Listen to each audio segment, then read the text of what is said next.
Vimos en la última ocasión cómo se empiezan a dar cambios fundamentales, digamos, con respecto a la experiencia de la fe, sobre todo ya, digamos, en la Alta Edad Media o hacia el final de la Edad Media. Y uno de los aspectos que destacaban era la preocupación individual por la muerte, que involucraba la noción del juicio, ¿no? Aquello a lo que nos tendríamos que enfrentar o nos tendremos que enfrentar inmediatamente después de morir. Esto estaba aunado, digamos, con una situación social muy específica, en donde, debido al crecimiento de las ciudades medievales, se empezaba a dar, digamos, una primacía a las cuestiones comerciales y por lo tanto también, digamos, así, a la relajación en lo referente a la vida de fe.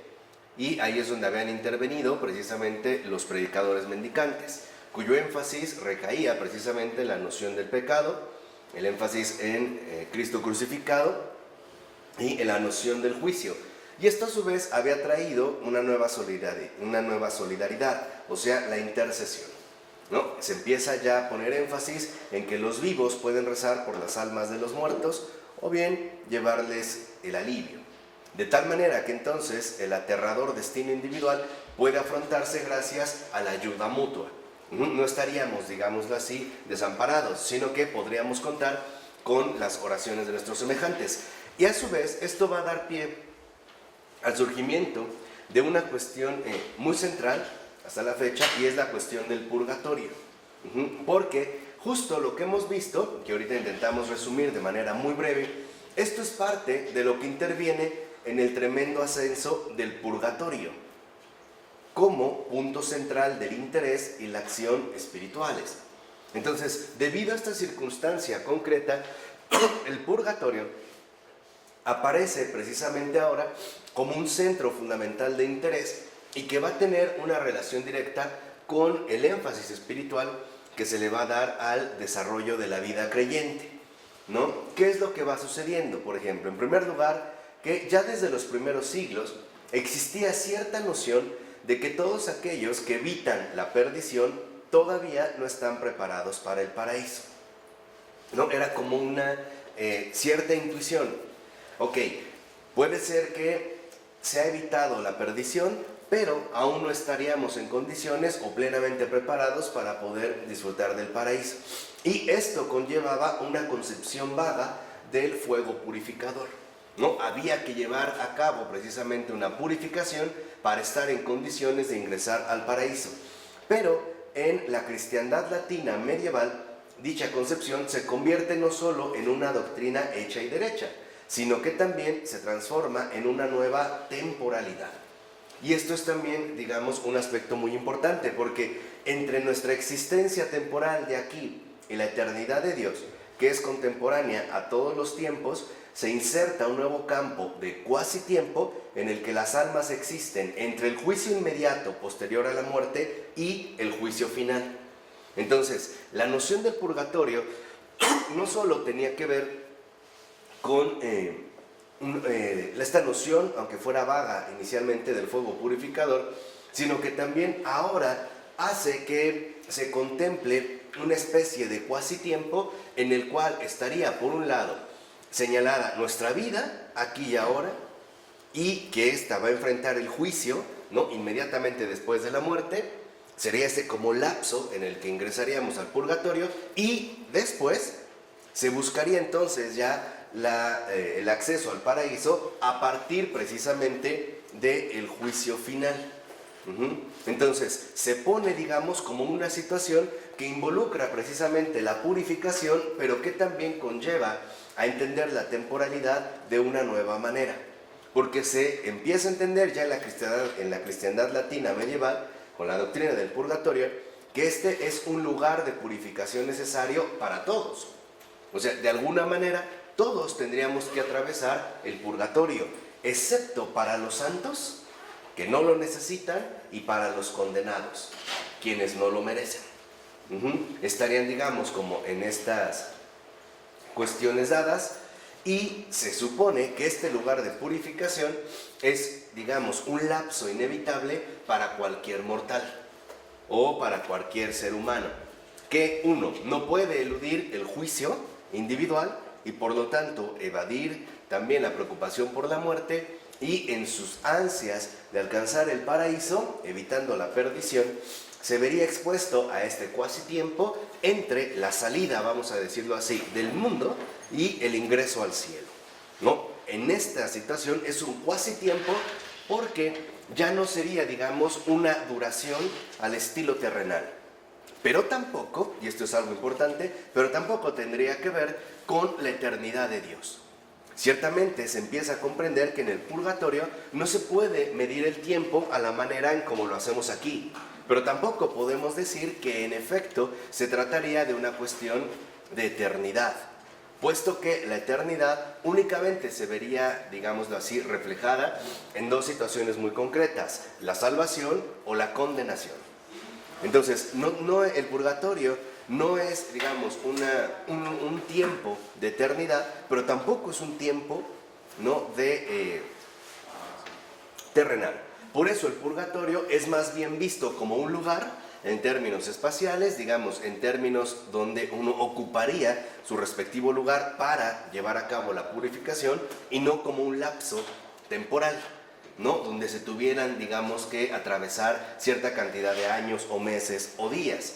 Y se suponía, dentro de esta doctrina, perdón por la garganta, pero he andado bastante enfermo toda la semana, pero se suponía que del purgatorio solamente, digamos, quedaban exentos dos grupos: los santos, porque se consideraba que los santos no necesitaban ya esta purificación, y los condenados, aunque no se dijera quiénes, sino simplemente por el papel que juega el purgatorio.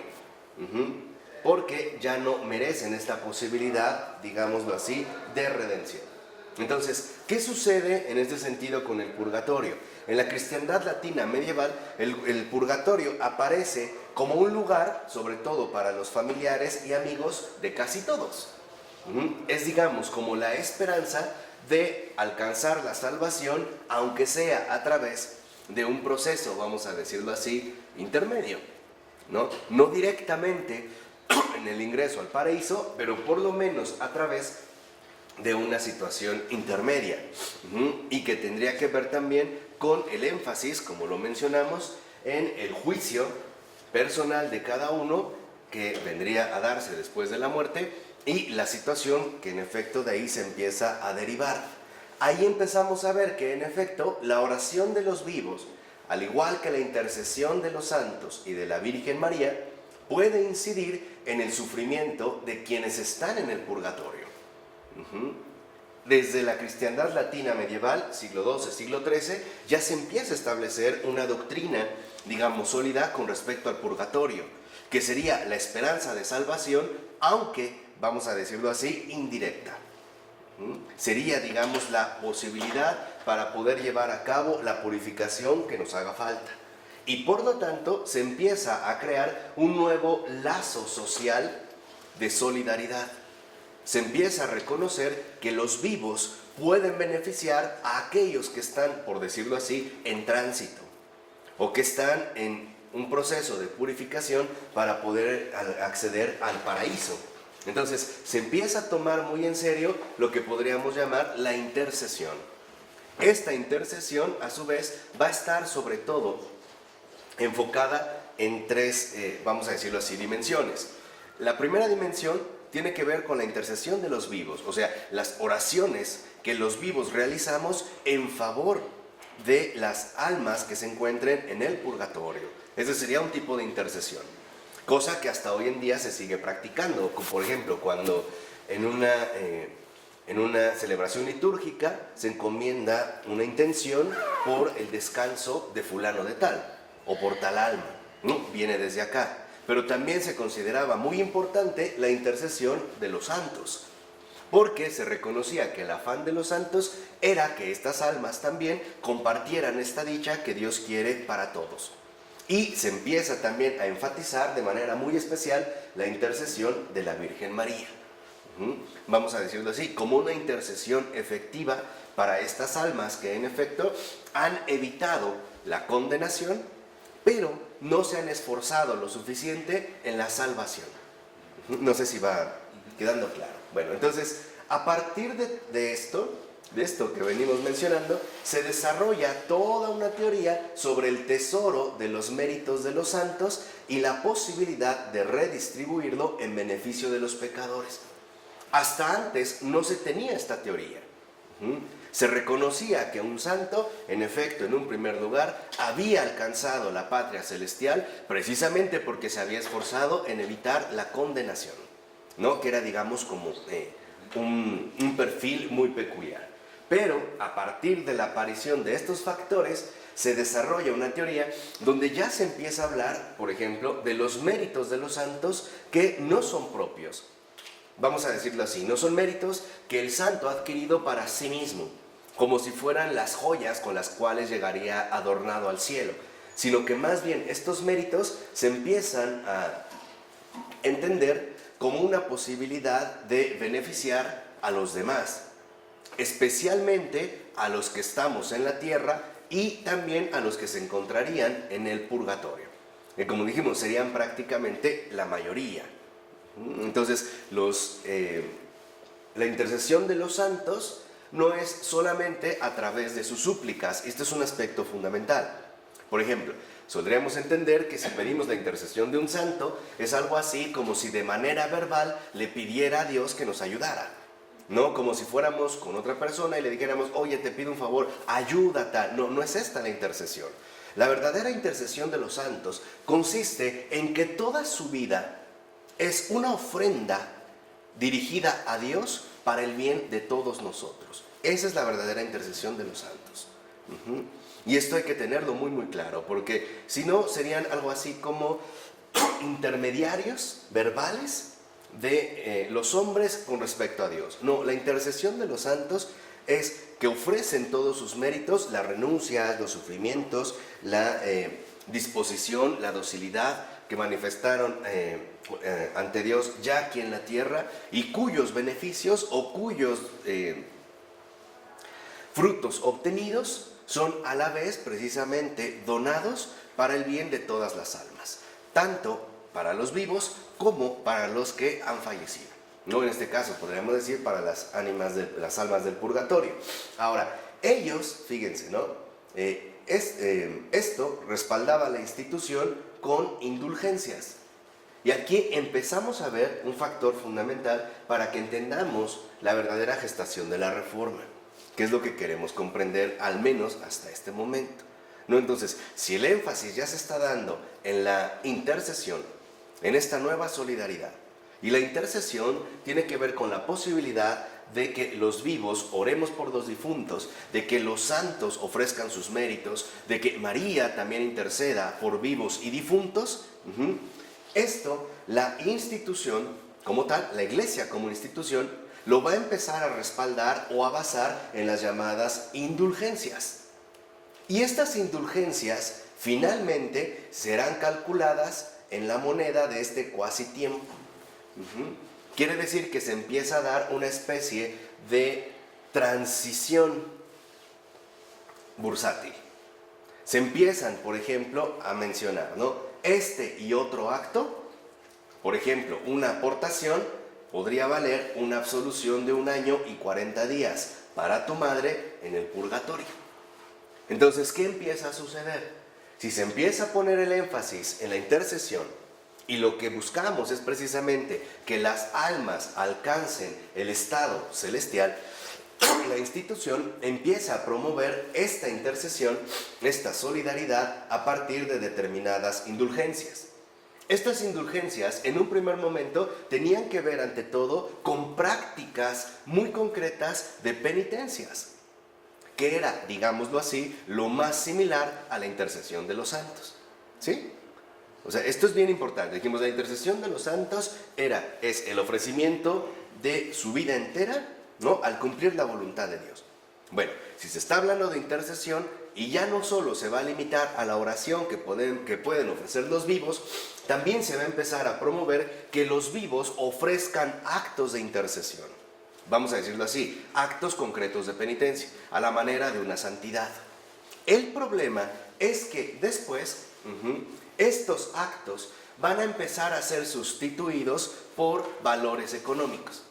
Entonces, vamos a suponer, si yo tenía que hacer, por ejemplo, un ayuno de un año para obtener una indulgencia, o sea, para obtener un favor divino con respecto al alma del difunto, entonces yo voy a preferir dar una suma de dinero que sea equivalente al acto que se me está pidiendo, ¿no? Entonces se empieza, en pocas palabras, a economizar esta intercesión. Y ese fue un error. Ciertamente fue un error. ¿Por qué fue un error? Porque entonces se empieza a comercializar con la gracia divina. Y esto es cierto.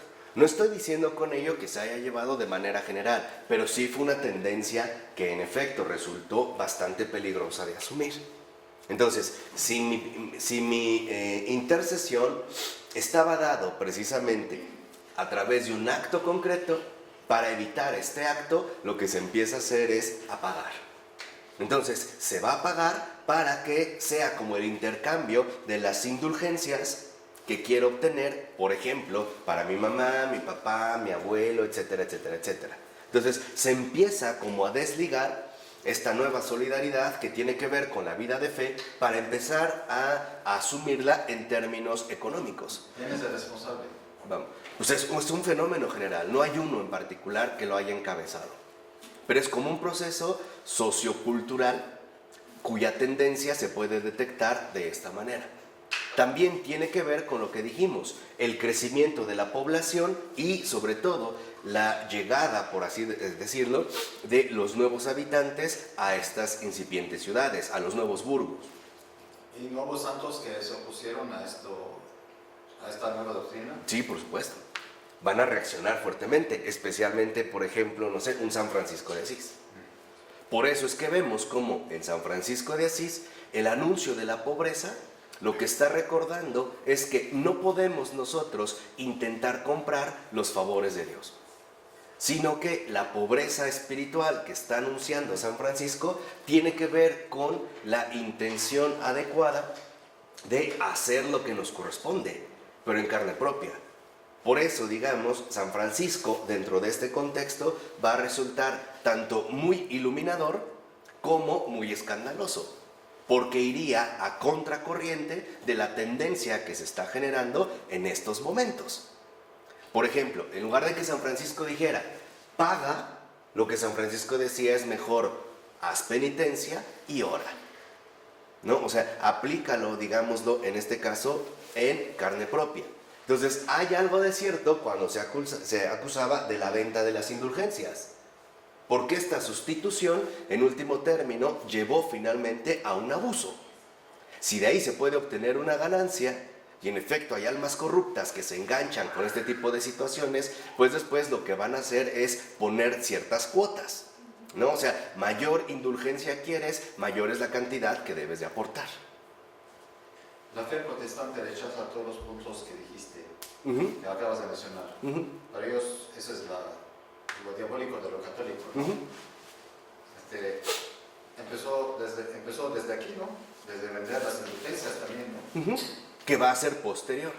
O sea, digamos, lo que quiero que entiendan, y esto es como lo interesante en Charles Taylor, es que Charles Taylor nos está mostrando que estos hechos que son reales tienen un trasfondo fundamental que es lo que los va motivando, el background del que él habla constantemente y que es importante articular. O sea, lo que Taylor demuestra a la luz de la verdad es que la venta de indulgencias no es algo propio de la iglesia, es algo común a un contexto cultural muy particular, donde la iglesia también va a entrar a formar parte de este juego, aunque no precisamente en su totalidad, pero una parte sí. O sea, ¿Cuánto tiempo duró eso? como unos 2 siglos. ¿Hasta cuándo? Más o menos como hasta el siglo XVI, XV, que es cuando ya viene la protesta importante, en este caso de Lutero, ¿no?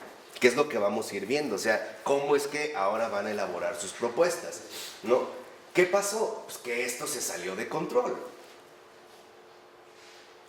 Seamos sinceros, ¿qué es lo que va a pasar? Pues que esto se va a salir de control. Y eso es lo que llevó a traspasar los límites de cualquier teología o práctica cristiana sensata y acabó por incendiar toda la estructura de la iglesia medieval. esto es historia conocida. ¿No es cierto? O sea, que sí, que la iglesia abusaba porque vendía las indulgencias y te cobraba para que supuestamente tu difunto alcanzara el descanso eterno, la gloria celeste, dice Charles Taylor. Bueno, eso sí. Claro, esto, digamos, se salió de control y entonces esto atentó contra la práctica cristiana, o sea, contra la caridad, y esto fue lo que corrompió toda la estructura de la iglesia, dice Taylor. Bueno, esta es la historia conocida, pero no es toda la historia.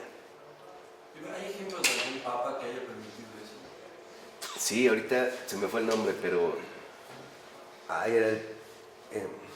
¿Anacleto? ¿O Inocencio? Creo que es Inocencio, pero no creo si es Inocencio III, donde en efecto se va a empezar a dar de esta manera. ¿Por qué? Porque veamos que es justamente en el siglo XII y en el siglo XIII donde se está reconfigurando la organización social. La adjudicación de nuevos papeles, sobre todo en las cuestiones jerárquicas, no está plenamente establecida. No está, digamos, plenamente diferenciadas las funciones que habría que cubrir. Y esto es parte de un contexto. Por eso hay que leerlo, digamos, a la luz de esta situación. O sea, desde ese trasfondo, que es lo que lo va continuando. Dice, por ejemplo, de hecho, vean lo que dice Taylor, ¿no? La imagen que tenemos a la luz de la última revuelta, o sea, ya de la Reforma Protestante, es la de una jerarquía rica, opulenta, poderosa y codiciosa, que se enriquece a costa de la ignorancia y el temor de los laicos que destinan vastas sumas de dinero a Roma, principalmente para mantener y expandir el Estado papal y construir las majestuosas iglesias del Renacimiento. Esta es la versión, vamos a decirlo así, moderna, la lectura que se hace. Pero dice Taylor, esta visión encierra mucha verdad, pero oculta un movimiento que va en la otra dirección. Y esto es lo que los protestantes no ven, o no quieren ver, o no quieren aceptar, o no se toman la molestia de investigar con seriedad el acontecer histórico de nuestra propia realidad humana, ¿no? Digámoslo, con honestidad. Marco, ¿cuál es la verdad? Eso es lo que nos va a explicar aquí Taylor. Dice, hay otro movimiento que no se toma en cuenta. Dice, ¿hasta qué punto la jerarquía eclesiástica respondía de conformidad con una devoción popular que exigía actuar solidariamente ante la muerte? Podemos decir, bueno, la jerarquía eclesiástica, ¿no?, realmente estaba plenamente conforme con esta devoción popular que buscaba actuar solidariamente con la muerte, o sea, tratar de ayudar a los difuntos a que alcanzaran el descanso eterno. O sea, realmente estuvo siempre totalmente conforme. Dice, aquí resalta la importancia que tuvieron las asociaciones que surgieron o se estructuraron parcialmente en torno a este objetivo. Las cofradías, las hermandades e incluso la vida parroquial misma, por ejemplo, en la lectura de las listas de oración. Quiere decir que entonces no era toda la iglesia ni toda la jerarquía eclesiástica la que asumió este perfil. Que sí hubo una parte, sí, pero una no fue todo, o no fue toda la iglesia, ni fue literalmente como el eje central que más predominó. ¿Por qué? Porque precisamente lo que vemos es que en gran medida una buena parte de la jerarquía eclesiástica insistía, vamos a decirlo así, más en la oración que en la transacción. ¿Qué es lo que yo les vuelvo a insistir? O sea, la iglesia, a pesar de esta situación históricamente complicada, nunca ha dejado de insistir que la verdadera intercesión ante Dios es el testimonio de nuestras vidas. Y esto lo ha hecho siempre, aún en situaciones así. Aún cuando esta situación se dio, y en efecto hubo casos graves de abusos o de enriquecimiento ilícito, también hay que entender, y voy a poner un paréntesis, que a veces no se suele tomar en cuenta. Y es para que también veamos las cosas en su verdadera dimensión histórica. ¿Cuándo aparece el conflicto fundamental que se va a dar a grandes rasgos entre Roma y Alemania? En el siglo IX. ¿Quién es el emperador que en ese momento va a tratar de hacer una especie de alianza, de estrategia política?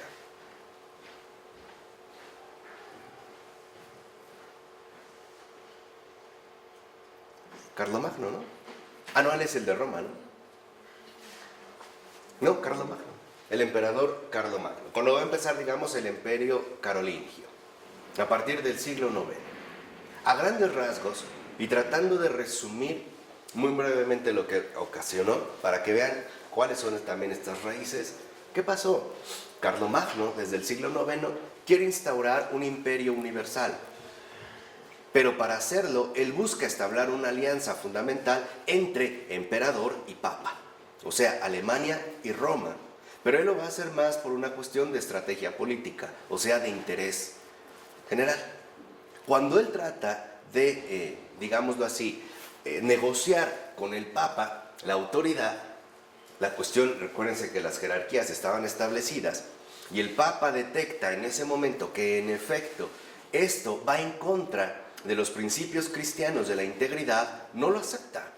Entonces, Carlomagno lo que va a hacer es llevar a cabo una ruptura sutil entre Alemania o el Imperio Germánico y Roma. ¿Y qué va a hacer? Lo que va a hacer Carlomagno es muy sencillo. Ok, como yo no tengo, digamos, la alianza establecida políticamente con Roma, entonces lo que voy a hacer es que me voy a autoproclamar como emperador que soy, que tengo el derecho de potestad, o sea, tengo el poder para hacer y deshacer. Entonces, Carlomagno, desde el siglo IX, sobre todo ya con fuerzas, empieza a instaurar siglo X, XI y XII, que es donde empezamos a ver esta transición, empieza a nombrar obispos y cardenales según su propia conveniencia. Una, que no tenían vocación y que tampoco venían directamente, en este sentido, de Roma. ¿A dónde los va a enviar? A lugares geográficamente estratégicos. ¿Qué ocurre? Si yo llego ahí sin vocación, pero vestido, porque literalmente les compraban las vestiduras, y en ese entonces se identificaban mucho por el tipo de vestidura que van a emplear, si llega alguien vestido de cardenal, pues damos por hecho que se trata de un ¿qué? De un cardenal. ¿Qué es el papa de eso? Pero en realidad, es que las distancias en ese momento, digamos, la cuestión de información no estaba tan agilizada como ahora. La extensión territorial era muy difícil de poder, vamos a decirlo así, abordar. No se podía dar un suceso y podía pasar bastante tiempo a que llegara a Roma. O luego la respuesta pues pasaba todavía más tiempo. Por lo menos pasaron 2, 3, 4 generaciones en este, digamos, movimiento históricamente peculiar. Entonces, ¿qué sucedía? Yo llego disfrazado de cardenal, pero como no es mi vocación religiosa, sino más bien mi posición política, empiezo a hacer negocios turbios y empiezo a tener hijos con un montón de mujeres. Entonces, ¿a quién se lo achacaban? Pues al cardenal. Y como para el pueblo de este momento está clarísimo que los cardenales solamente pertenecen a la Iglesia Católica, pues ¿a quién le empiezan a adjudicar poco a poco esta corrupción? Pues a la Iglesia. Por eso, vuelvo a insistir, solo como un referente, cuando aparece un San Francisco de Asís, lo que va a recordar a esta cultura muy particular es: lo que define al cristiano no es su vestimenta, es su testimonio de vida. ¿Sí ves? Por eso San Francisco de Asís fue como tan fuerte en este contexto peculiar. Podemos decir que San Francisco de Asís promulgó, o más bien fomentó, un furor peculiar en un sentido tanto positivo como negativo. Positivo porque recordaba a las almas fieles y devotas el camino auténtico que debíamos seguir, pero también negativo porque ponía al descubierto los muchos fraudes que se habían venido gestando a lo largo ya de bastante tiempo, ¿no? Era quitar de la careta a los que tenían un disfraz eclesiástico, pero no tenían una vida cristiana. ¿Vamos? Entonces, teniendo este otro antecedente, lo que vemos es que en efecto una de las cosas que se van a insistir no es en la transacción, es en la oración. Y la oración se tenía una clara conciencia de que para que la oración sea eficaz, debe de ser acompañada de la autenticidad de vida. No puede ser algo a la ligera. O sea, para que la oración, vamos a decirlo así, sea efectiva, tiene que estar respaldada por el testimonio de la vida que uno lleva como cristiano o como creyente. El ejemplo claro era la aparición de cofradías o hermandades o la organización peculiar de la vida parroquial que está basada en la oración y sobre todo en la oración que es a su vez la expresión, vamos a decirlo así, clara del compromiso cristiano de vida que se ha asumido en estos momentos. ¿Vamos? ¿no? Ya se pueden ir, la verdad, despejando como muchas cosas de esa visión parcializada. Entonces, el purgatorio, vemos que en efecto se convirtió en un punto central para gran parte de la práctica cristiana en la iglesia de fines del medievo. ¿Por qué? Uno, porque canalizó una inmensa carga de ansiedad con respecto a las oraciones y los actos de intercesión, a las donaciones caritativas para los pobres o las donaciones efectuadas para orar por las almas de los que se habían ido. Entonces, ¿qué sucede? Sucede que si, por ejemplo, una persona tiene recursos económicos, ¿no? Y no tiene a lo mejor la disposición para él mismo llevar a cabo las oraciones, pues, ¿qué va a hacer? Pues enviar fuertes sumas de dinero al monasterio, porque se supone que en efecto para eso están los monjes. Y lo vimos al inicio, ¿se acuerdan? Dentro de esta configuración social, algo quedaba claro. Los monjes a orar, los soldados a defender, ¿no? Los campesinos pues, a cosechar, a cultivar, los artesanos a producir, etcétera, etcétera, etcétera. Se tenía clara, digamos, un rol de funciones, ¿no? Ejemplificadas dadas. Entonces, el purgatorio, por eso Taylor insiste que el purgatorio desató, en efecto, una inmensa cantidad de situaciones que se fueron saliendo de control. En primer lugar, esta ansiedad ante la inminencia del juicio personal que vendrá inmediatamente después de la muerte. Por lo tanto, también el énfasis en los actos de intercesión de parte de los vivos, de los santos y de la Virgen María. Y de ahí todavía, digamos, como enfatizando esta canalización, ya no solo con la oración, la intercesión es comunitaria, sino ahora también con donaciones caritativas para los pobres. Fíjense, no era para alguien en particular, sino donaciones caritativas para los pobres.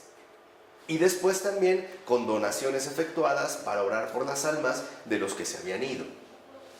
¿Quiénes van a recibir estas donaciones para orar? Los monasterios, que se supone precisamente están, concentrados en llevar a cabo esta labor. Ahora, la gran pregunta de principios del siglo XVI es: ¿qué ocurrió con esta inmensa energía cargada de ansiedad y esperanza cuando los reformadores trataron de abolir el sistema de raíz? ¿Qué pasó? Porque por un lado también en este tiempo la gente es consciente de que sí hay algo que temer. Sí hay algo que temer, ¿no? O sea, ya San Agustín, por ejemplo, había dicho en su momento que no te preocupe la muerte, preocúpate por lo que viene después. Ahí, ¿no? Haciendo a la alusión no precisamente al juicio, aunque se podría también suponer, sino más que nada a la cuestión de salvación o condenación.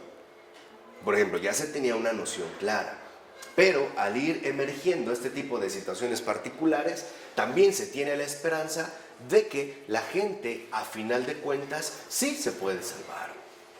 No sé si me explico, o sea, antes, digamos, de la visión comercial que se empezó a gestar a raíz del énfasis en el purgatorio, más bien ahora se tiene en plena consideración la esperanza de salvación. Y esto es lo vital, esto es lo primordial. Por eso se va a buscar la intercesión de los santos, de la Virgen, de los vivos e incluso, ¿no?, la posibilidad de hacer donaciones, ya sea a través de actos caritativos que favorezcan a los pobres o bien a través de destinar sumas de dinero para que aquellos que llevan una vida de oración pues oren con especial énfasis en la intención o en tal difunto o en un pariente o en un amigo o en lo que fuera. ¿Sí vamos? Entonces ya es algo establecido. Bueno, ¿qué pasó? Cuando en efecto los reformadores quieren romper con esto de raíz. Dice Taylor, la gente reaccionó con una negativa visceral a este acto destructivo, o sea, se opuso la gente a lo que quería hacer la reforma o no. O realmente estaban todos a favor de la reforma, o siguió a los reformadores, canalizando esa energía en una nueva dirección, en un nuevo registro. Taylor considera que sin lugar a dudas, la respuesta a este interrogante fue crucial para la suerte de la reforma protestante en muchos lugares. Vamos a decirlo así, ¿cuál era la realidad social de ese momento? Precisamente cuando aparece, ahora sí, de manera ya palpable, en el siglo XVI, la Reforma Protestante, encabezada por Lutero. Pero Lutero no había sido el primero y no era el único. Wycliffe ya venía atrás.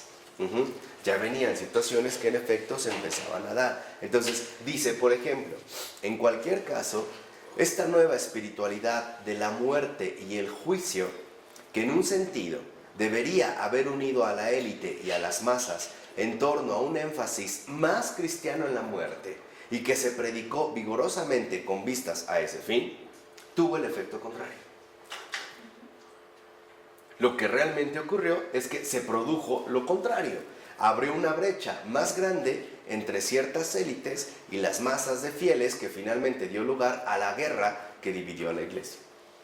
¿Por qué sucedió esto? O sea, estamos tratando de articular este trasfondo que Taylor nos está compartiendo. Porque no es una situación tan sencilla lo que finalmente se gestó. Y sobre todo, digamos, las repercusiones que ha tenido con respecto a nuestra experiencia creyente de fe, o sea, a nuestra vida de fe. Lo que sí es un hecho es que hay como una desproporción. Y esto se puede ver, digamos, en general, como una regla fundamental de la vida espiritual. ¿Cuál es la desproporción?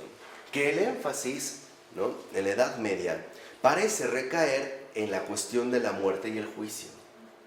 Y por lo tanto, pareciera que fácilmente se puede tender, por lo menos, o se puede dar una tendencia desordenada con respecto al miedo y al temor. Entonces, en pocas palabras, se perdería de vista la dimensión fundamental de la misericordia, que en estos tiempos afortunadamente se está recuperando y que no hemos salido plenamente de ello, ¿no? Entonces, este es un desorden fundamental. ¿Por qué? Porque ¿qué pasa, en último término, en la vida espiritual? Para que una vida espiritual sea verdaderamente sana, hay que tener siempre presentes las dos dimensiones reales, ¿no?, que nos conforman, y es miseria y misericordia.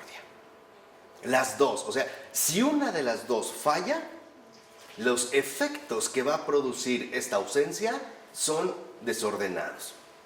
Podríamos decir, son bastante perjudiciales.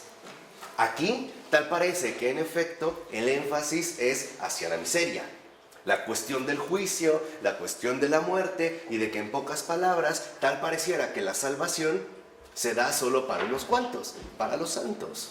Y si los demás, lo que tenemos asegurado, en todo caso, es el purgatorio, pues tenemos que asegurar la salida de este lugar, o de este espacio de purificación, a través de la intercesión y a través también, de cierta manera, de las donaciones que se puedan dar. ¿Sí me explico? ¿No? Vamos a tratar de, digamos, como recrear esta mentalidad básica. Entonces, ¿qué pasó? ¿Por qué se dio el efecto contrario en un primer momento? ¿Por qué no hubo unión? Porque faltaba la misericordia. ¿Qué es lo que hace la misericordia? Lo que hace la misericordia es nivelar en un nivel perfecto la muerte y el juicio, y poniendo entonces el énfasis fundamental en la esperanza. Porque si nada más nos quedamos con el aspecto de miseria, lo que se va a apoderar de nosotros es la ansiedad. Y por ansiedad empezaremos a asumir criterios incorrectos, ¿no? O sea, si lo que buscamos es la salvación con ansiedad, pues entonces que me ofrezcan la posibilidad de poder liberarme de esta ansiedad, pues lo voy a utilizar. ¿Cómo sería el pago de indulgencias? En cambio, si también se reúne con la misericordia, la esperanza, lo que hace es precisamente mostrarnos un nuevo rostro de la situación. Y nos muestra que en efecto la muerte es inevitable, pero no como el tránsito hacia algo en verdad drástico y tremendo. ¿Por qué no habría de ser de otra manera? O sea, ¿por qué este énfasis en que se trata precisamente de un Dios malvado que está dispuesto a condenarnos ante el primer motivo. Aquí es lo que me parece que va faltando. ¿Y por qué? Porque esto también ha sido un rasgo muy peculiar de Occidente, lo que podemos llamar el dolorismo. O sea, sí estamos muy impregnados por una teología del sufrimiento. El problema es que cuando esta teología del sufrimiento se queda en eso, en solo sufrimiento, lo que desata en el alma humana es una ansiedad que lleva a adquirir o a tratar de buscar rutas de salida a esta ansiedad que pueden ser en efecto bastante inapropiadas. Veámoslo en el caso concreto de las indulgencias. Y esto en Occidente ha marcado, digamos, nuestra relación con Dios de una manera bastante peculiar. ¿Cuántos, a lo mejor de nosotros o muchos otros en Occidente, hemos crecido con un miedo al infierno, a la condenación o al juicio terrible y severo de Dios? Y no con la dicha y el gozo, por ejemplo, de la misericordia, del amor y de la ternura divina. Por ello, ahorita que menciono esto, para que vean cómo sí se dio, y estamos hablando de un contexto sociocultural. Por ejemplo, Santa Gertrudis de Jefta aparece en pleno siglo XIV, que ojalá ya pronto la proclamen doctora de la Iglesia. Lo que hace Santa Gertrudis de Jefta es dar al mundo un libro que el propio Jesús le dicta, y se llama El Mensajero de la Ternura Divina. ¿Cuál es el mensaje central de ese texto? La misericordia. O sea, los santos precisamente ofrecían el contrapeso necesario para esta tendencia desordenada, para esta tendencia de ansiedad que entonces podía llevar a la gente a, en último término, tomar incluso resoluciones bastante inapropiadas. Vamos, por último, para que quede bien claro, a ejemplificarlo en una situación más cercana a nosotros. Una enfermedad incurable. ¿Qué pasa hoy con la curación de las enfermedades? ¿Qué pasa cuando una persona se ha llenado de ansiedad porque definitivamente se ha puesto el énfasis radical en la muerte? Y a lo mejor en el tipo de vida que va a ir adquiriendo, o sea, la degradación de su condición de vida. Y esta persona entra en ansiedad, no es capaz de aceptar cualquier remedio posible, no es capaz de pagar cualquier cantidad, aunque sea un verdadero fraude. Lo mismo sucedió ahí. Nada más que en un contexto diferente, con una temática distinta. Pero ahí es donde me parece que sí hay que reorientar de nuevo nuestra propia espiritualidad y superar ese dolorismo que nos ha perjudicado bastante, porque no nos permite ya, o sí lo permite, pero con mucho más trabajo, experimentar la verdadera ternura de Dios en nuestras vidas. Por ejemplo, hoy seguimos asociando muerte y juicio. Es muy raro que una persona, al menos en Occidente, asocie muerte con encuentro con Dios. Sentimos que en efecto hay todavía como un abismo. Vamos a decirlo así, que el hecho de que tengamos que morir no nos asegura que vamos a ir con Dios. Seguimos siendo otra vez herederos de esta cargada ansiedad. Vamos a decirlo así. Hoy igual nuestra cultura, lo mismo que en este contexto, está sobrecargada de ansiedad y está anémica de esperanza. Somos una cultura anémica de esperanza, ¿no? La esperanza no inflama nuestro espíritu. Más bien estamos subyugados por el miedo, el temor, etcétera, etcétera, etcétera. Y más con esos comentarios nefastos que todavía a lo mejor nuestros abuelos o generaciones anteriores nos hicieron de que Dios te va a castigar, ¿no? Si haces esto, Dios te va a castigar. O sea, es este vigilante, ¿no? Dispuesto a azotarme y a aplastarme a la menor equivocación que tenga. Pero este es un efecto cultural. Por ello es importante que nosotros no caigamos ya en esta sobrecarga de ansiedad y nos ejercitemos más bien en la cuestión de la esperanza. ¿Por qué? Porque fíjense, también con esta nueva devoción por Cristo en la cruz, ¿se acuerdan, no? Dijimos el énfasis que ahora se está poniendo en la crucifixión, y con este nuevo énfasis en la muerte, hubo otros movimientos que ampliaban la brecha entre ciertas minorías de élite y la práctica de la gran mayoría de la gente. Y también entonces otros fenómenos que se están dando y que es importante de tener en cuenta. Por ejemplo, en primer lugar, hubo varios intentos provenientes de diversas fuentes de desarrollar una vida devota más intensa e introspectiva. Y esto es fundamental, la introspección. Hoy podríamos decir que en efecto se trataba de una tendencia que buscaba hacer de la creencia algo mucho más individualizado,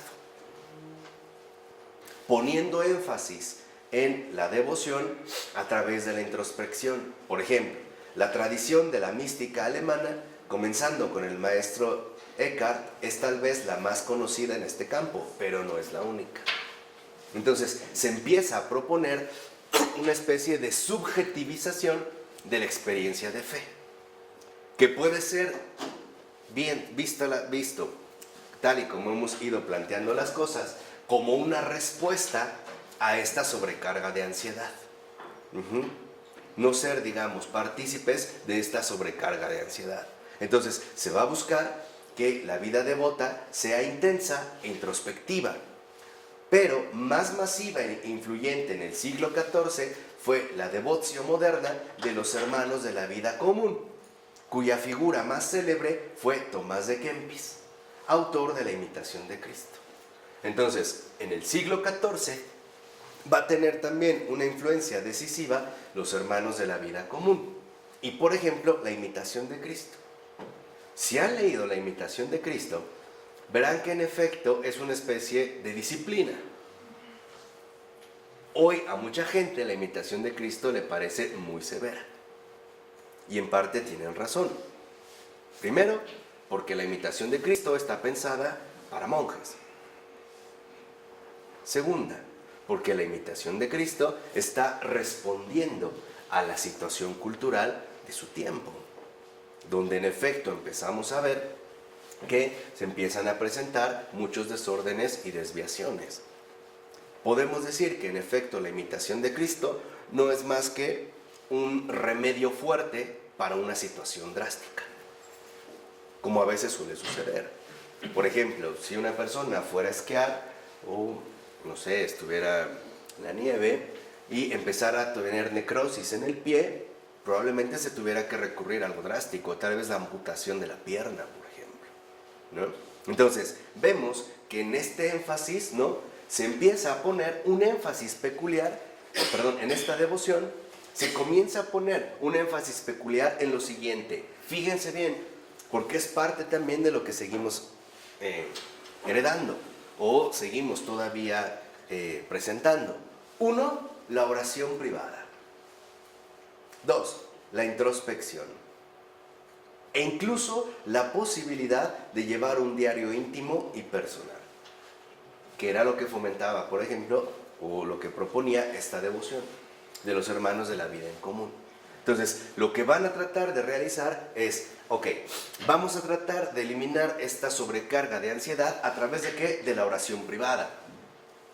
¿Qué traía consigo que ahora se pusiera el énfasis en la oración privada? Que poco a poco la gente se fuera despegando de la celebración litúrgica. ¿Qué van a hacer en su momento los protestantes? ¿Qué van a decir de la misa? Finalmente va a ser algo enteramente ¿qué? Inútil. Aquí vienen estas primeras raíces. ¿Ven cómo no son solo la cuestión de las indulgencias, que es lo que decía Taylor? No fue eso. Hay razones más de fondo. Hay razones de mucho más peso. La insistencia, el énfasis en la oración privada y en la introspección. ¿Qué es la introspección? El indagar, podemos decir obsesivamente, en uno mismo. De tal manera que entonces se trate precisamente de sosegar esta alma ansiosa. Entonces, estos énfasis son fundamentales porque nos empiezan a mostrar, ¿cómo decirlo?, las grietas que de fondo van a llevar a este cisma que ya veremos en el caso de la Reforma. Si el énfasis se está poniendo en la oración privada, ¿para qué participo de la oración litúrgica? Dicho brevemente, una de las consecuencias es que gradualmente se va a dar. Si la oración se puede reducir a la dimensión privada, ¿para qué carajo voy a misa? Es lo que mucha gente dice. Yo no necesito ir a misa para hablar con Dios. Yo lo hago a mi manera, ¿no? O sea, lo haría de manera que privada. ¿Para qué me confieso si tengo la introspección? Hago mi examen, pues sí, reconozco que me equivoco, trato de corregirme y listo, sigo adelante. Esto tuvo mucho más peso, finalmente, que la cuestión de indulgencias. Porque la cuestión de indulgencias, en base al contexto que hemos tratado de presentar, de cierta manera era comprensible, aunque no justificable. Pero dijimos, el caso de una enfermedad, una persona que ha caído en ansiedad o desesperación es capaz de hacer cualquier cosa con tal de superar esta ansiedad, ¿no? Y ahí es cuando vemos, por ejemplo, inmensidad de abusos. ¿Qué es lo que hoy hacen muchos brujos, santeros, etcétera, etcétera, etcétera? ¿En qué se basan? En la sobrecarga de ansiedad que puede presentar un ser humano en su interior, ¿no? O el hecho de comercializar, ¿cómo sería? Sí, comerciar con el sufrimiento humano. Es lo mismo que se lleva a cabo. Pero esto va a tener mucha más repercusión, porque también había muchas otras iniciativas que no tenían conexión con estos u otros movimientos, pero que surgían tanto del clero menor, dijimos parroquial, poco instruido, rudimentario, etcétera, como del creciente número de laicos más educados y reflexivos. Entonces, por un lado, en las élites tenemos, por ejemplo, a los hermanos de la vida en común, cuyo representante principal sería Tomás de Kempis, ¿vale? Y que empiezan a insistir en la oración privada y la introspección. Pero también a nivel, digamos, popular, se empiezan a dar parámetros de distanciamiento, en primer lugar, en el caso que vienen del clero menor, pero también de la posibilidad de que ya aparecen laicos cada vez más educados y reflexivos. ¿Por qué? Por el crecimiento social que se está dando en este tiempo. Y también la posibilidad que tienen de reencontrarse con los autores clásicos. ¿Qué significaba todo esto? Que las personas buscaban una vida religiosa más individual con un nuevo tipo de oración. Vean, este es el punto. Este es el punto central. ¿Qué es lo que querían las personas? Una vida religiosa más individual con un nuevo tipo de oración. O sea, ¿qué quería la gente? Quería leer y meditar la Biblia por su cuenta. ¿Qué va a hacer Lutero? Darles esto. Precisamente al traducir, al hacer la primera traducción moderna de la Biblia, del latín al alemán. Podemos decir que en este sentido, Lutero es un hijo de su tiempo. No es un gran innovador. No es más que la secuencia, digamos, lógica de los acontecimientos que ya se venían gestando.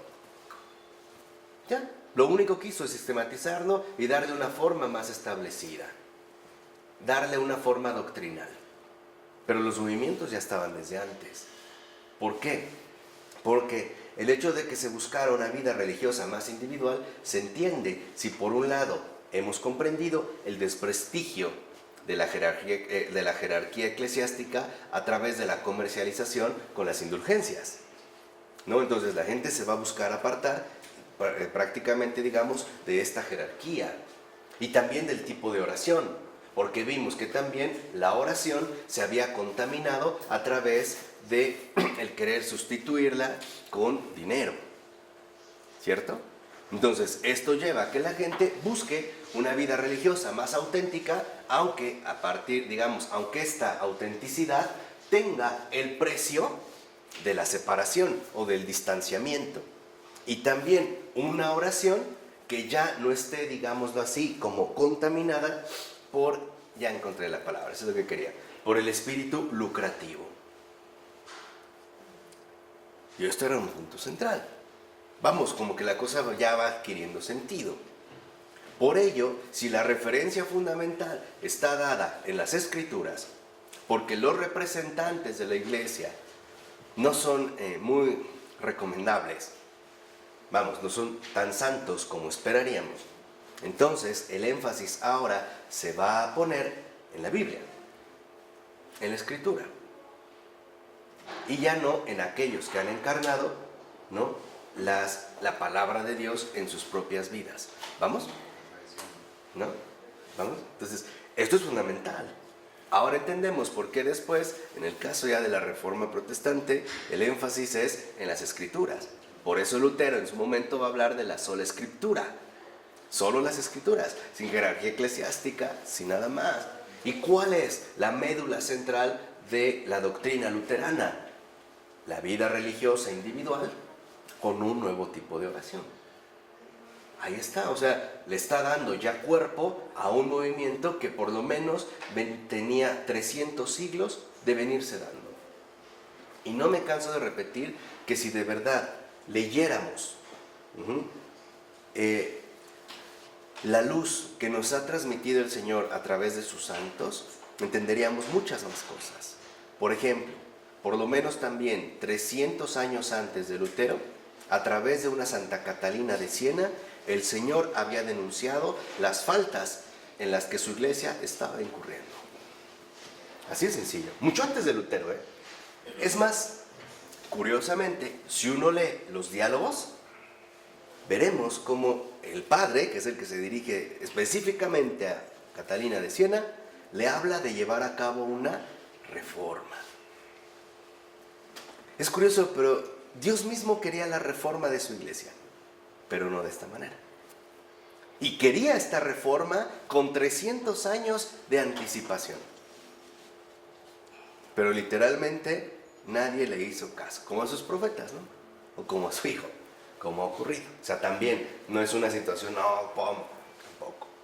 Pero sí quiero que entiendan, ¿no?, digamos, la gestación de este tipo de situación. ¿Qué pasa entonces? Esta nueva tendencia, fíjense, de renovación, con Tomás de Kempis, etc., no necesariamente era afín al liderazgo de la iglesia clerical y jerárquica. No, o sea, no era como muy afecta a esta jerarquía.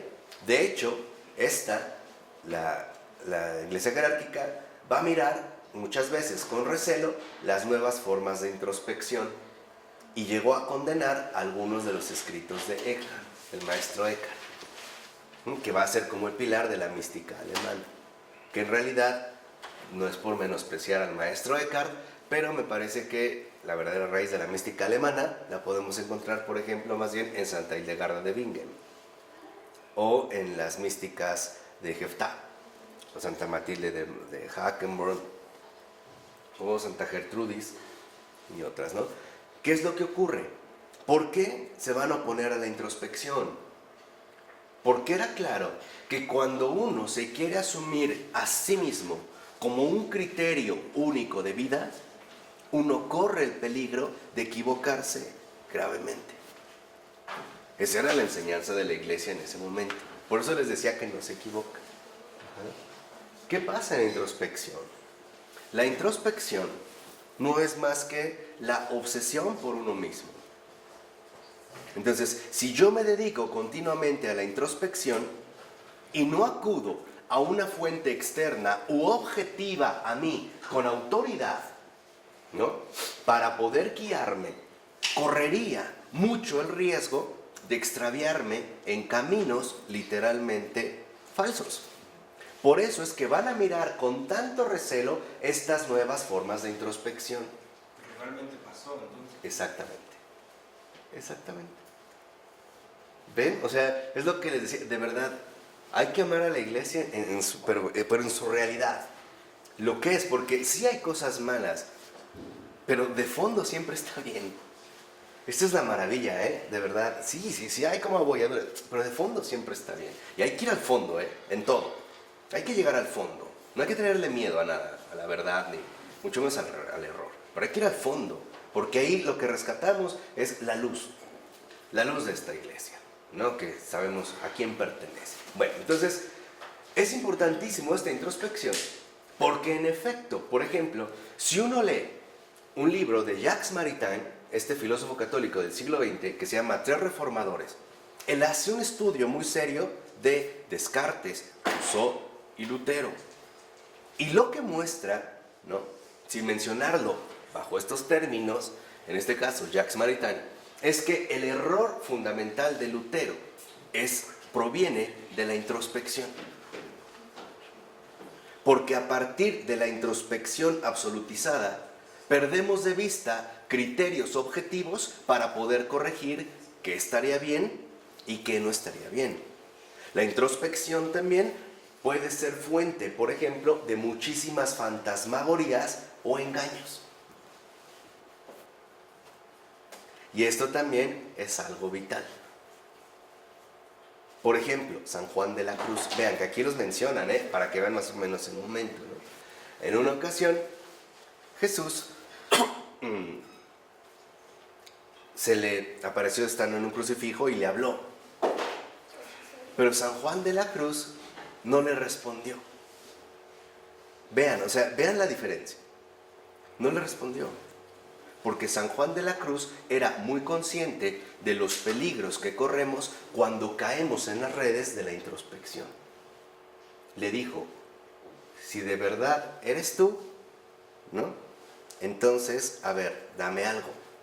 Y le dijo, ¿qué quieres? Y le dijo, yo lo único que quiero es vivir como tú, terminar como tú, así como estás en la cruz. Y se lo cumplió. Tan es así que hasta fue a dar a la cárcel, ¿no? Y lo azotaron. Por eso, muchos santos, prácticamente todos, recomiendan no hacerle caso ni a los sueños privados, ni visiones privadas, ni revelaciones privadas. Al menos no al principio. Todos.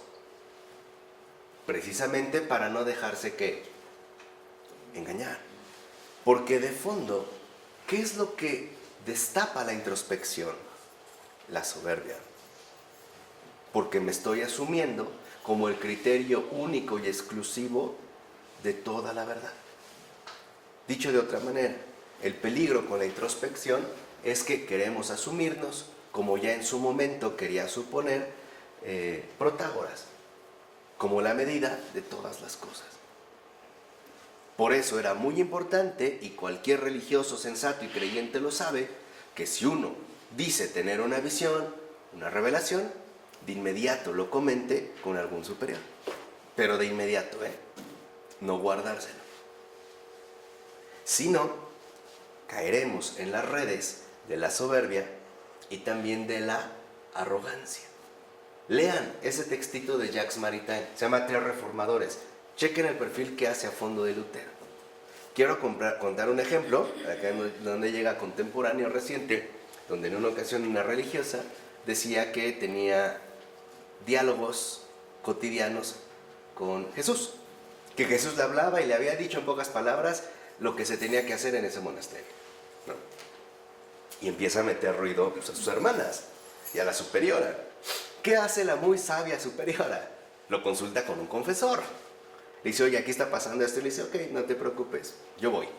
Entonces llega, ¿no?, se mete al convento en el que están y ve a la religiosa que se acerca y ella va así como hasta con cara solemne, ¿no? Como muy seria, así con las manos. Entonces se siente y le dice, hermana, antes de que te sientes te pido un favor. Mira, en la cajuela del coche, que vengo a estar unos días, traigo ropa sucia. ¿La puedes sacar y me la puedes lavar y al rato hablamos? ¿Y saben qué le respondió? No. Ok, ahorita vengo.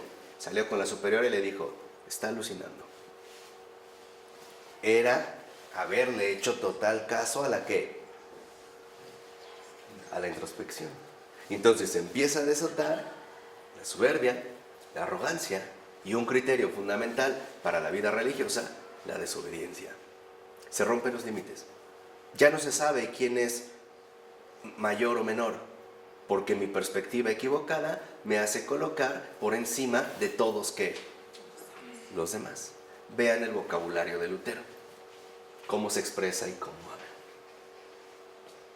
Con ofensas, con gritos, con todo, despotrica, ¿no? Porque está ya, digamos plenamente inmerso en esta promoción. Este recelo entonces hacia la introspección continuó mucho tiempo en la Iglesia Católica, ¿eh? De hecho, podemos decir que sigue continuando. Eso no se ha quitado porque es un peligro real. Por ejemplo, San Ignacio y Santa Teresa fueron perseguidos muchas veces por la Inquisición española. Y eso tampoco no es ninguna novedad para nadie. ¿Por qué? Porque había acusado de herético a un movimiento anterior de devoción introspectiva, el de los llamados alumbrados. ¿Quiénes eran los alumbrados? Los que decían tener a partir de, voy a regresar tantito, su oración privada intensa y su intensa introspección, revelaciones, visiones, sueños, mensajes, etc. ¿Qué pasa en la iglesia? Pues va a estar alerta a cualquier recrudecimiento, eso sí, adoptando un estilo verdaderamente paranoico. Eso también es cierto. Había un grave peligro. Pues también, digamos que se enfermó un poco de paranoia, ¿no? Veía alumbrados o ciertas revelaciones en todos lados. Por eso San Ignacio, que muchos le llaman el paladín de la contrarreforma, a mí me parece que es más que eso. Bueno, no porque solo sea mi padre espiritual, pero me parece que en realidad es más que eso. Por eso a mí me parece que el verdadero mérito en este caso de San Ignacio de Loyola es haber vencido el mal espíritu que domina a los seguidores de la introspección. Digamos, encabezados o más bien representados por Lutero y compañía. Y él va a dar una fórmula muy concreta, que a mí me parece extraordinaria, ¿no? Cuando ya está elaborando las constituciones para la Compañía de Jesús, él pone, hay un criterio fundamental de nosotros. Si el Papa, vean, el hecho de que mencione al Papa ya es volver las cosas al orden. Dice, si el Papa dice que es blanco y nosotros lo vemos negro, es blanco. Con eso, de un plumazo despacha el mal espíritu de Lutero y de todos estos. Ahí lo ven. Si el Papa dice es blanco y nosotros lo vemos negro, es blanco. ¡Pum! Ya, nada de introspección y de ver si teníamos que... No. ¿Por qué? Porque era la manera de recuperar precisamente esta opción de vida recta. Por eso para Santa Teresa era tan difícil hablar de los diálogos que tenía con Jesús. ¿Cómo saber si era algo auténtico o era una exaltación que ya en su momento se había puesto al descubierto, por ejemplo, a través del movimiento de los alumbrados? Esto ciertamente mejoró un poco, al menos después del Concilio de Trento, pero ni siquiera entonces ha cesado el temor a nuevas formas de introspección, como hoy en día se realizan. El yoga tiene algo de introspección.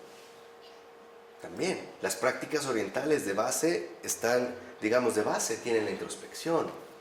Vamos a decirlo así, cualquier tipo de espiritualidad tiene en el fondo de raíz, o está basada en una forma de introspección. Llámenla ejercitación profunda o lo que quieran, pero de fondo está basada en la introspección. Porque esto me haría suponer que entonces, no, en mí radica toda la verdad. Lo único que tengo que hacer es llegar hasta ahí, ¿no? De una o de otra manera. Ya sea a través de una disciplina fuerte, como podría ser alguna rama budista, o de algo más relajado, como pudiera ser, en último término, una especie de, ¿cómo le llaman? De relajamiento respiratorio, no sé qué cosas. Pero reconocer que en mí está toda la verdad y que yo voy a hacer precisamente la medida de esa verdad. Ahora, si bien es cierto que este tipo de espiritualidad que enfatiza la oración privada y la introspección era al menos potencialmente enemigo de la jerarquía, y aquí vemos la arrogancia. ¿Qué fomentaban también estos movimientos? La discordia y la envidia. ¿Por qué él sí y yo no? que el que tiene, que no tenga yo. ¿Qué empieza a asomar ahí? Su orgullo. ¿Por qué él va a estar por encima? No, más bien abajo. ¿Todos qué? Iguales. No es el mismo espíritu que está palpitando, por ejemplo, en el acontecimiento fundacional de la modernidad, que es la Revolución Francesa. Exactamente el mismo. El mismo. Entonces, aunque era enemigo de la jerarquía, también en este caso se podía desconectar desde la base. ¿Por qué? Porque se va a desarrollar en una línea diferente de la devoción popular dominante. ¿Qué sostenía? No la introspección, hoy le llamaríamos la reflexión, no, sino una práctica del hacer, más que adoptar la vía de la reflexión y de la oración silenciosa. Por eso les decía, para la gente común, para el pueblo normal, sano y normal, que también siempre como una medida muy confiable para guiarse en el camino, para ellos la cosa no era aislarte, meterte en una reflexión profunda, introspectiva y promover la oración silenciosa. No, era un hacer. Por eso para ellos les decía que la intercesión tenía que ver más bien con actos de caridad. Ya sea en tu misma persona o dirigidos a alguien más. Pero era un hacer. No, digamos, a través de la vía de la reflexión, ¿no? Este hacer, por ejemplo, ¿qué incluía? La oración pública, que va en sentido completamente opuesto a la oración privada. El rezo de Padres Nuestros y Ave Marías, que va en sentido completamente diferente de la propia oración privada. Porque en la oración privada yo voy a hacer mis propios tipos de oraciones, yo lo voy a inventar. No voy a seguir un esquema dado, ¿no? También la oración litúrgica de la iglesia, o sea, la misa. Y acciones personales, tales como ayunar, hacer peregrinaciones, etc. Vean entonces cómo este movimiento introspectivo no solo se va a apartar de la parte superior, la jerarquía, también de la otra parte, o sea, del nivel popular. Dicho de otra manera, se separa tanto de unos como de otros, tratando de abordar precisamente sus propios límites. Sus propias fronteras o caminos, ¿no? Entonces, lo que vemos, y esto es lo más importante, para la gente común de la Edad Media, lo importante en la devoción tenía que ver con el actuar, no con la introspección.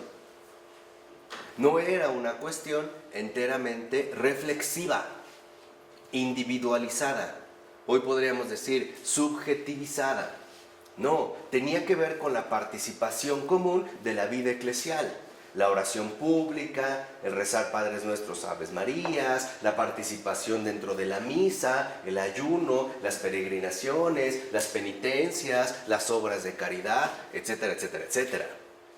No con extravíos, ¿no?, individualizados, hoy podríamos decir también de nefastas consecuencias. Esta era una diferencia, o sea, entonces los introspectivos, vamos a decirlo así, no aceptaban ni la devoción popular ni la devoción jerárquica. Querían, en último término, instaurar su propio ¿qué? Camino. ¿Qué hace Descartes en las meditaciones, las llamadas meditaciones cartesianas, sus meditaciones metafísicas? Lo que hace Descartes al inicio es este mismo modelo. Al carajo la tradición, vamos a empezar de cero, pura introspección. ¿Y qué es lo primero que se le aparece a Descartes? El genio maligno. Va a ser la seducción. ¿En qué se tapa con el genio maligno? Y puede ser que me esté engañando, pero yo entonces, bla, bla, bla. Para afirmar que en efecto puedo ser engañado por todo, puede ser que nadie exista, pero hay un principio que ese sí es invencible. Pienso. Pero como este pienso no puede quedar ahí como en las nubes, pues hay que aterrizarlo. Entonces, ¿quién piensa? Pues yo. Yo pienso. Por eso Descartes, aunque no lo yoiza de manera inmediata, abre las puertas para este terreno.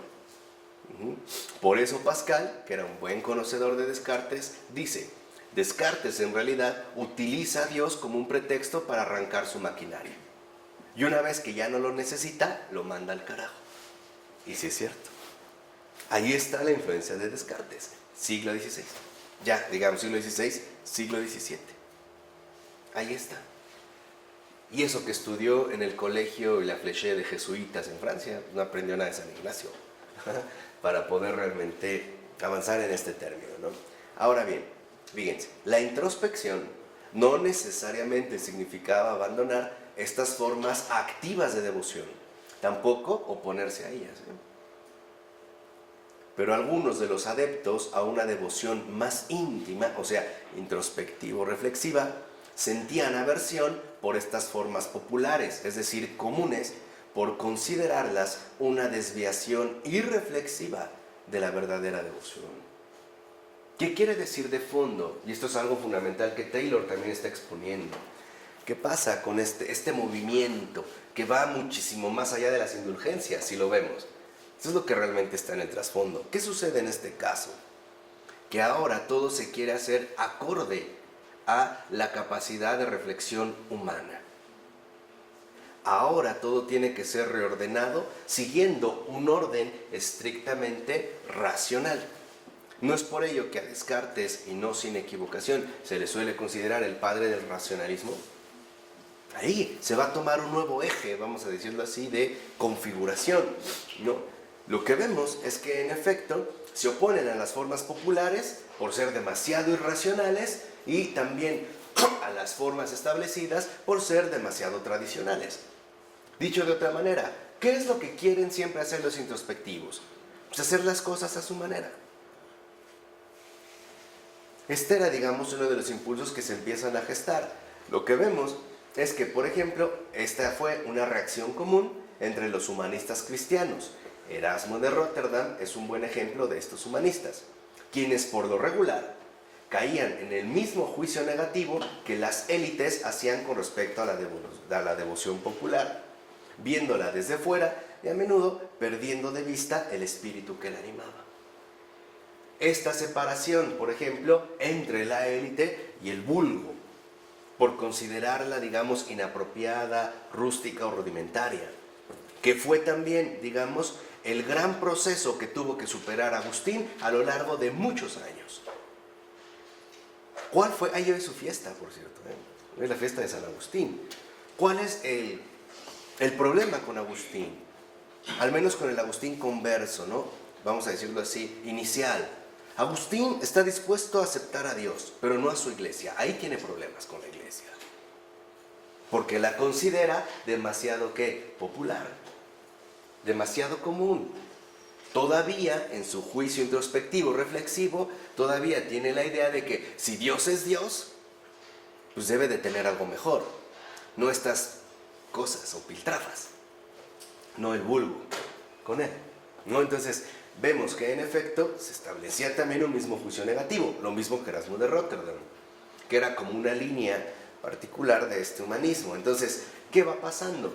Pues que se va abriendo una nueva brecha entre las minorías instruidas, humanistas, y la práctica devocional de las masas, que de cierta manera es justo lo que hoy está ocurriendo.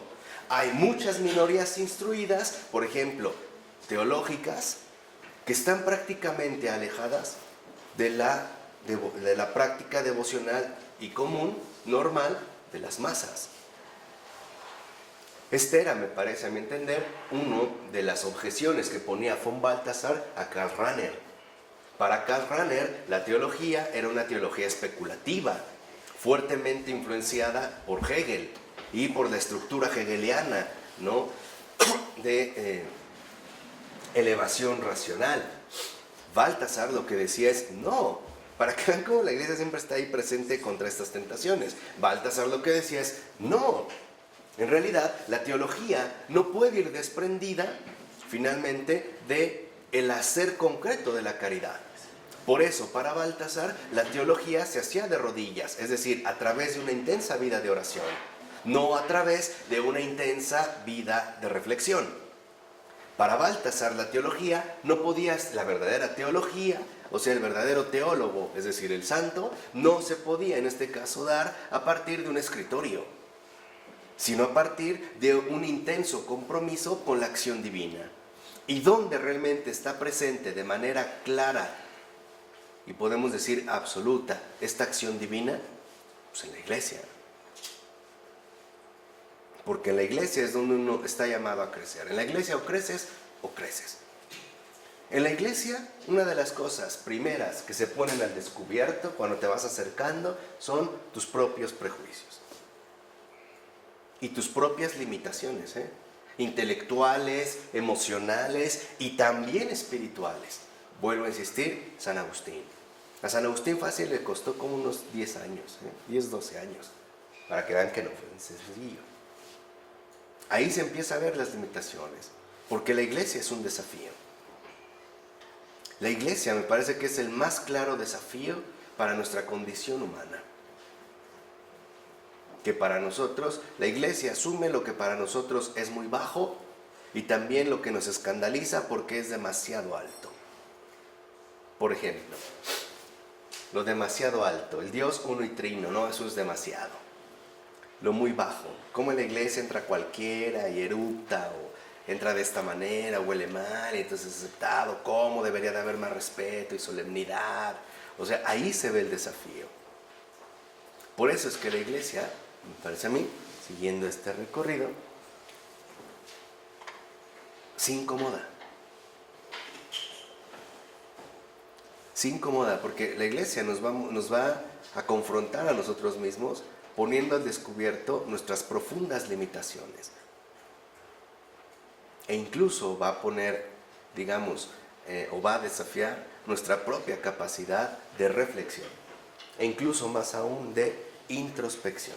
Pero bueno, vamos a dejar hasta aquí, al ver cómo se fue abriendo esta nueva brecha, para irlo considerando con más atención. Y continuamos la siguiente ocasión. Del Padre, del Hijo y del Espíritu Santo.